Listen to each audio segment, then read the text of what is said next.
Okay, writers, I told you about a few things we're going to do today with regard to writing and that fun game, which is called We Will Write. That will be a lot of fun. But before we get into that, I want to make sure we are on the same page as far as fiction writing goes. We recently did ECR writing. Who of you remember that? Raise your hand if you remember that. And was this anchor chart helpful for you in knowing how to write I, race, C, and to do your, oh good, thumbs up all around, awesome. All right, now we're gonna transition over to fiction writing. And the thing that we use for fiction writing is called what? It's a picture. What's it called, George? Okay, Plot Mountain. I'm gonna go ahead and draw that. And then we'll talk about, oh, that's a good marker.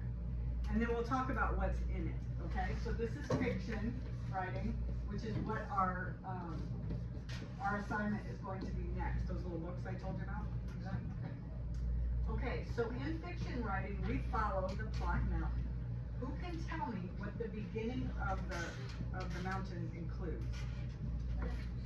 The exposition. All right, I'm going to write that right here. Nice work. What is this part here, Lily? Rising action. Rising action. Very good.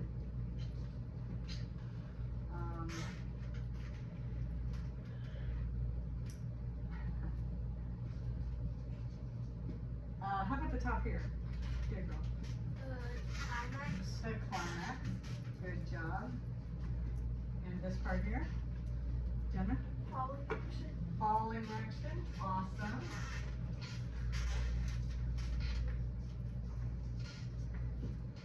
And the end? No. Conclusion. Conclusion, or what else do we call it?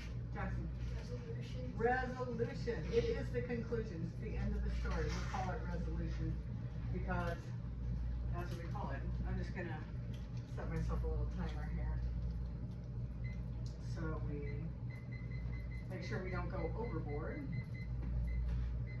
Okay. All right. So now we have the different sections of this plot mountain named. We have to think about what goes in each section of a story. We've done this before with Three Little Pigs. Remember when we were in children's literature? Thumbs up if you remember children's literature. Good.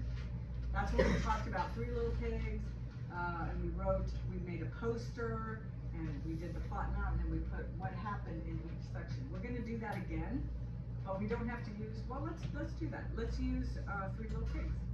So in the Three Little Pigs, what happened in the exposition? What did we include, Aiden? So the three little pigs were introduced, and they showed how they had to move out because they were all building. They had to do what? They had to move out because they were all building. Okay, so they were moving out. And where were they going? No, To build their own houses. where were they going to build their own houses? The woods. The woods. Okay, so if you'll notice, in the beginning of this story, we named the characters, the main characters, right? And we talked about where they went to move out of their mom's house to go to the woods to build houses, okay? So we have the setting, this is the setting, and the characters. That's what belongs in the exposition. The other thing that gets introduced right here, which progresses here, is called what? What do we have to have in a story to make it interesting? Noah? Antagonist. Well, the antagonist, yeah, the antagonist is another character. He's a minor character, right? Antagonist. He's not really important. Antagonist. Actually, he's very important, but we don't like him. Aiden, what do we have here between the protagonist and the antagonist? So we have where the problem is introduced. Where the problem is introduced. Very good. So here, kind of in the exposition, starting into the rising action, we have the problem is introduced. What was the problem in Three Little Pigs? The big bad wolf was trying to eat them. Yeah, the wolf tried to eat them. Wolf tried to eat. Okay? So now we have the exposition where we introduce the characters and the setting. The problem got introduced. The antagonist was introduced. That's him right there, the big bad wolf. And now what happens in the rising action? Who hasn't had a chance to answer? Raise your hand if you haven't had a chance. What happened after the big bad wolf came onto the scene? Then he tried to blow their houses down. He tried to blow their houses down. Did he succeed? Yeah. What's, Two of them. okay, what happened to the first house? He It blew it down. What was that one made of? Straw. Straw. Straw. We'll say it's made of straw. The straw house got blown down. How about the second house? Somebody else. Alice. It was made out of sticks? Okay. Let's put that right here. What else happened in the story? So we've got the characters, the setting, the problems introduced, the wolf is coming along, he wants to eat the pigs. So he blew down the first straw house and was racing after the pigs. He blew down the second house and was racing after the pigs. What happened next, Sandra? They went to their brother's house. Two pigs went to their brother's. Two pigs went to their brother's house. Okay. Now, as we recall, what was that house made out of? George? Brick. Brick. So, did the wolf try to blow it down? Yes. Yes. Okay, was they tried to blow it down? Did he succeed? No. Okay, what's the climax of this story? Somebody who hasn't had a turn to answer. Yes. Yep, sitting. He gets on the roof and tries to go down the chimney. Say it really loud so we can hear.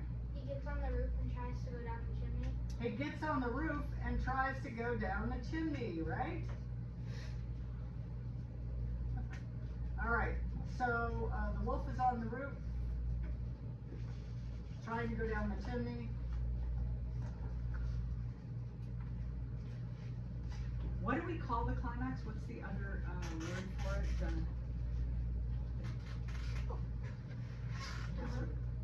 The main turning point. The turning point. This is where the story changes, right? So far, what we have is some innocent little pigs who just moved out on their own and they're trying to make a house for themselves and they're trying to make a life for themselves. Poor little innocent piggies, right?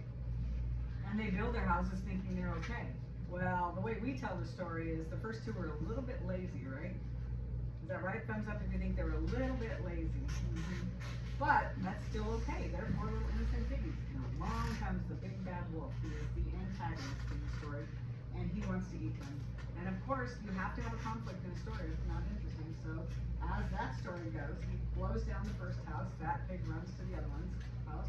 He blew down the second house. Those two pigs ran to their brother's house. And he tried to blow down the third one. Luckily, brother number 3 built his house out of brick. So it was good and sturdy, right, Sandra? Good and sturdy, right? Yes, it's important because for the story. Then the wolf gets on the roof of the brick house.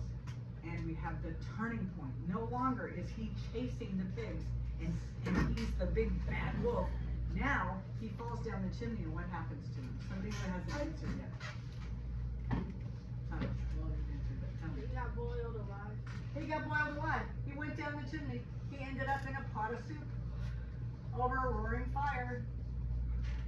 And I can't draw a wolf, so I'll just draw an arrow. Right? And he became the victim instead of the aggressor, right?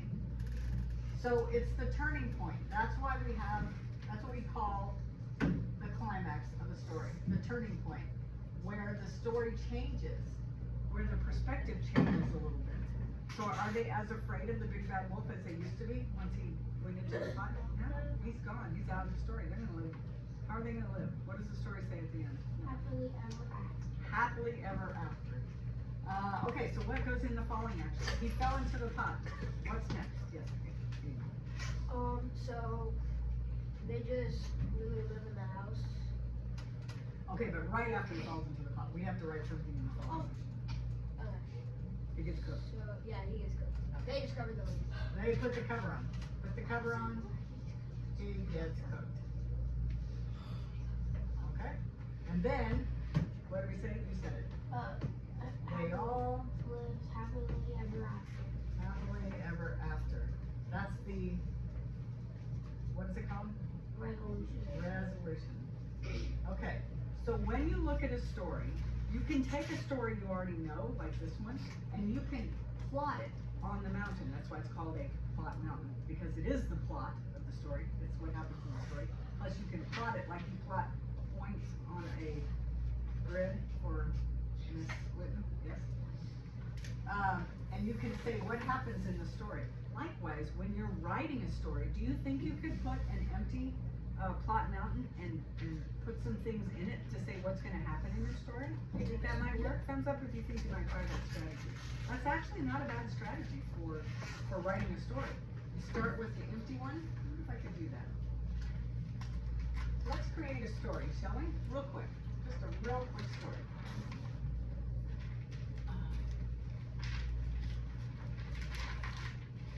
Maybe.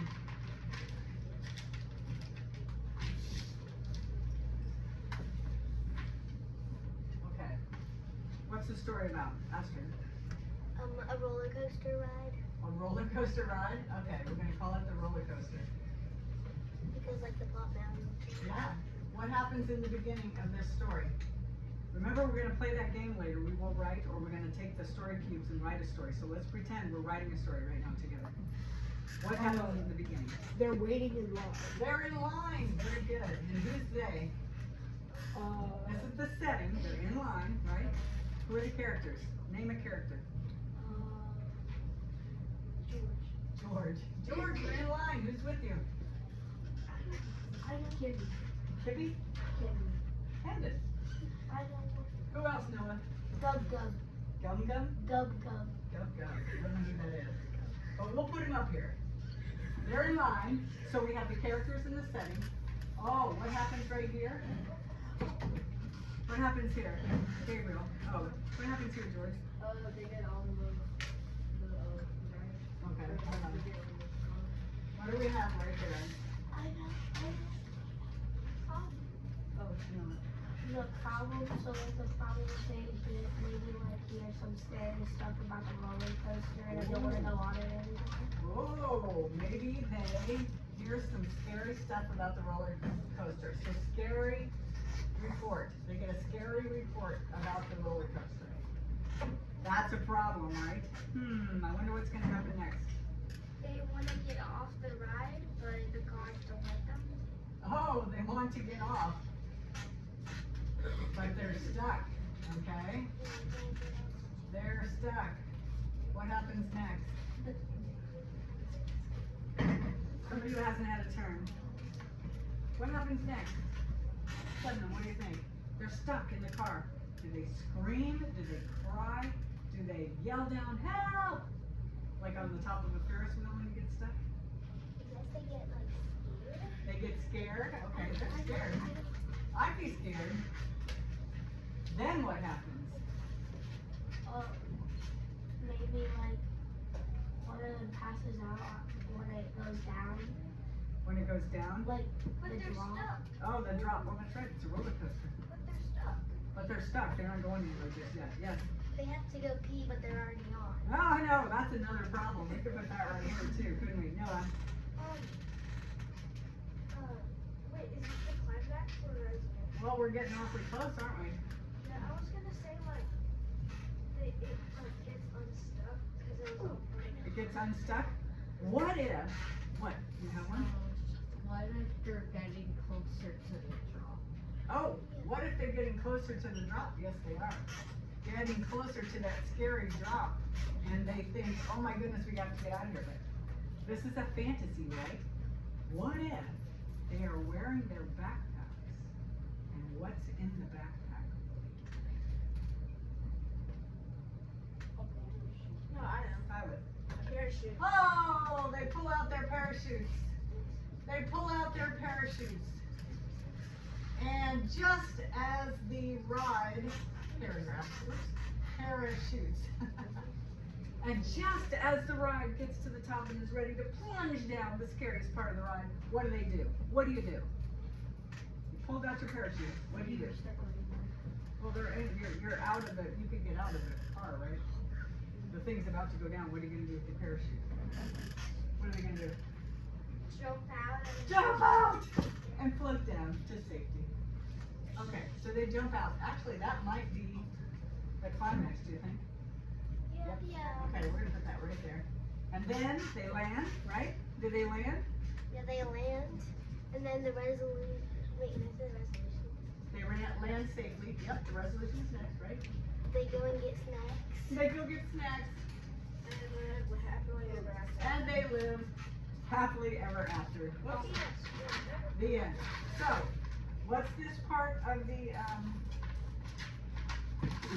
sorry, what's this part of the story again? What's it called, Fiona? Exposition. Exposition. What's this part called when they're stuck and they're scared?